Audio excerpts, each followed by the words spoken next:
Israel's apartheid wall is part of an overall policy of ethnic cleansing of Palestinians. So dare I ask, what are you out here at the White House for? How does Trump fit into any of this? Begging him to stop funding the genocide against the indigenous, innocent, religious and ethnic minorities of Palestine.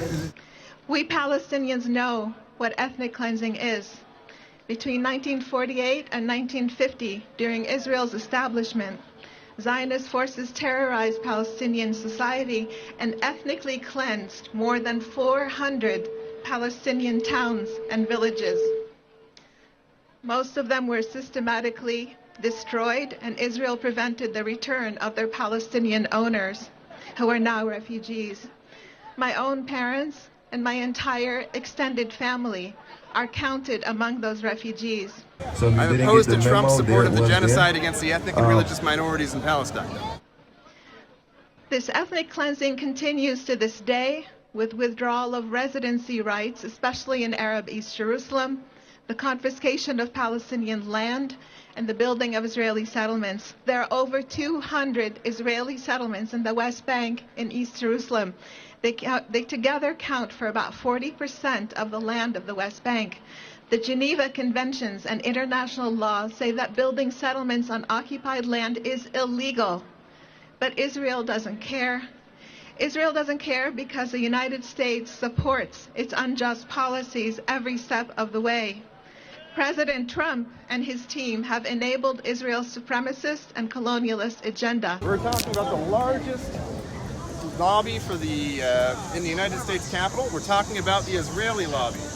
I ask you to uphold our right to boycott Israel and our right to divest from companies that support Israel's military occupation.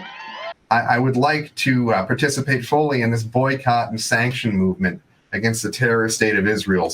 I also remember the cold-blooded killing by an Israeli sniper of Razan and Najjar, the young Palestinian nurse tending to wounded demonstrators in Gaza's March of Return. These snipers have been deliberately targeting medical workers as well as innocent civilians.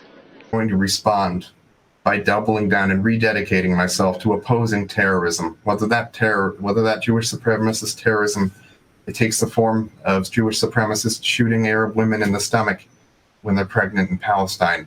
I think about Palestinian teenagers in the West Bank, hauled out of their beds in the middle of the night to prison, or wounded or murdered by Israeli snipers as they demonstrate for human rights. Israel supports terrorist groups that commit genocide against ethnic and religious minorities in the Middle East. I ask you, why is the United States giving $3.8 billion every year in military aid to Israel? This intensifies serious militarization in the region, and it perpetuates Israel's oppression of the Palestinians. Don't you think it would be better to use this $3.8 billion every year for education and health and poverty eradication in the United States? In terms of what would be considered human rights, as the left would define them, major hypocrisy. I think about the Israeli settlers on the West Bank who terrorized Palestinians in cities like Hebron and Bethlehem by throwing stones at their children and burning their olive trees and forcibly taking over their homes. But I can tell you about the largest prison in the world. It's called Palestine, and you're not allowed to go home to where your ancestors were in Palestine. If you even try just to enter across the borders without the Israelis' permission, they shoot you. I ask you to stand for justice, and I ask you to stand with the Palestinian people. Thank you.